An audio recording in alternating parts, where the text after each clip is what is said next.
Many times I have analyzed and discussed the numerous aspects of the Isles roster as well as its problems, both current and future ones. Its design is a component of dinosaur survival games that is heavily valued by players. We play with them 100% of the time we engage with this genre, and the quality of their animations, models and mechanics define the overall quality of the title they are part of. All of that was talked about many times on this channel, but the Isle is not the only game with this sort of gameplay. In fact, it's not even the most popular one anymore. Now, that title belongs to its direct competitor, Path of Titans. One of the most requested topics over the years has been about Path's roster. How good it is, its shortcomings, unique attributes and innovations brought by this early access entry. So, after so long and so many videos focused on the Isle's set of playables, what can be said about its rival? POT's whole theme is around paleo accuracy set in a far-gone ancient world. There is no humans, no fantasy-based properties, no magic, aliens or any unexplainable element. Just an island millions of years in the past filled with majestic prehistoric creatures. Yes, there are a couple of inconsistencies, with dinosaurs of all Mesozoic time periods being in the same place, Megalania being in the game even though it is a species that was alive as recent as 11,000 years ago, and a strange rock thingy that teleports people around. Does that take immersion away from the game? Absolutely. But let's be honest, it's not that big of a deal either. This approach also extends to the creatures' designs as well, having their own unique identity, but with its anatomy being mostly focused on paleo accuracy. That being said, Alderaan has been making a pretty decent job on that front, especially if we take the TLCs into account. The dinosaurs are detailed, accurate, while still having a tiny bit of flair to make him unique enough. Of course, this on its own can also be problematic.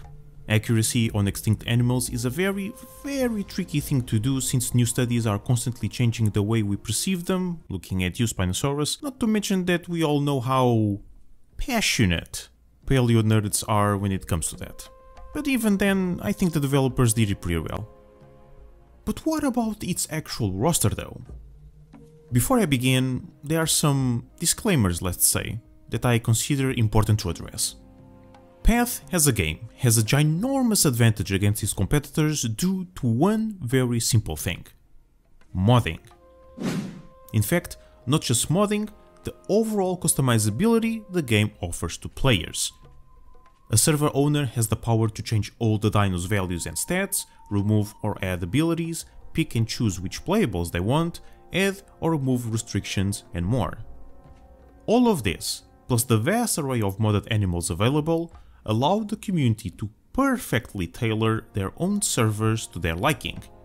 This is unmatched. No matter how bad the basic roster is or how good the other games' rosters are, having this much flexibility on a personal level is such a massive consumer-friendly feature that pure Path players don't even know how good they have it. But just because players can easily and freely customize everything they want, doesn't mean that vanilla roster is free from criticism. After all, what's default is the way the developers intend the game to be. So that is how we are going to discuss it. Mods and server customization won't be included in this. Just be aware that those components exist and make the game better in their own right. Alright, with that out of the way, let's begin. At the time of this recording, Path has a total of 33 playables, covering terrestrial, aquatic and aerial gameplay. This makes it the largest roster on the market. And while I did say in the past that the list of playables superior to 20 was too much for servers with only 100 slots capacity, which is the case for POT at the moment, we do know that eventually, either this year or the next, that number will be increased to 200, and thus 33 dinos will no longer be a surplus for Path anymore.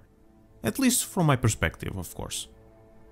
Their roster distribution is also well made, with the majority of options falling under the mid-tier category.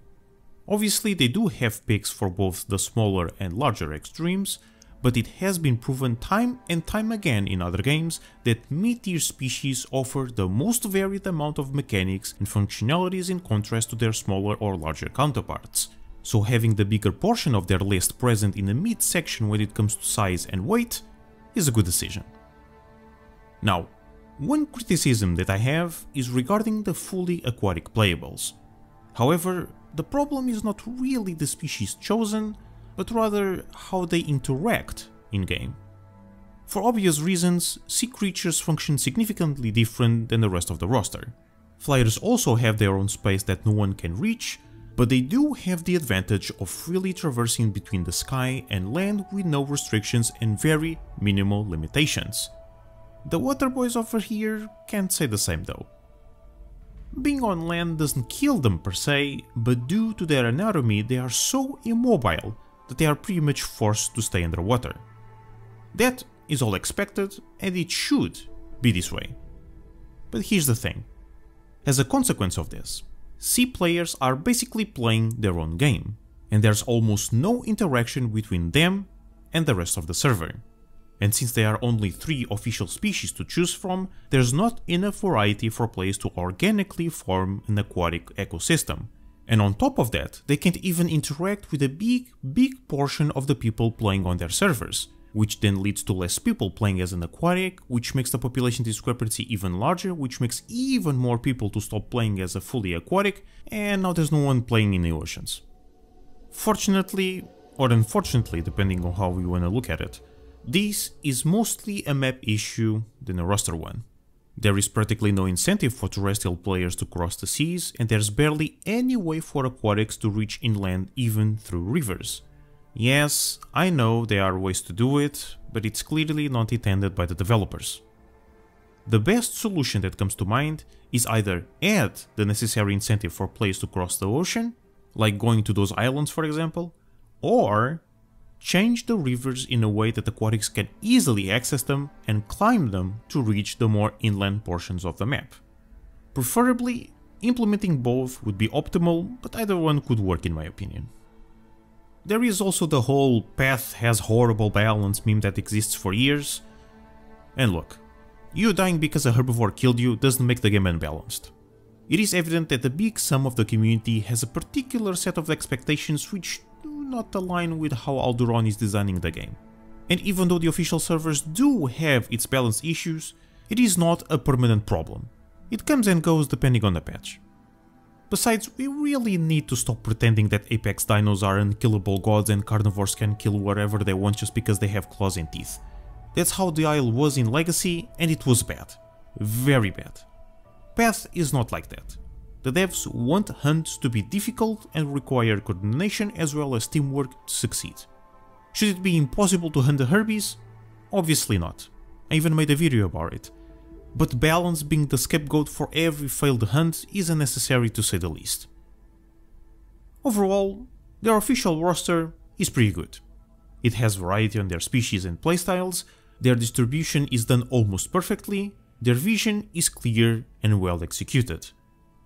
There are problems here and there, with the biggest one in my opinion being the aquatics as I mentioned, but Alduron's track record has shown that the developers are competent, dedicated, and passionate about Path, listening to the community and putting their own game on the player's hands through modding support and server customization. So I'm confident that any problem the roster or the game as a whole might have, they will eventually solve it. As far as I'm aware, they are almost done with the roster. The total amount will be 38 if I'm not mistaken, but even right now, I would say that they offer one of the best rosters of this genre. A huge thank you to my Patreon supporters for supporting the channel and the content I create. If you want to join the ranks, you can do so for only $1 a month, the link will be in the description. Don't forget to leave your thoughts and opinions down below, join our Discord server, engage with the community, and I hope to see you all next time.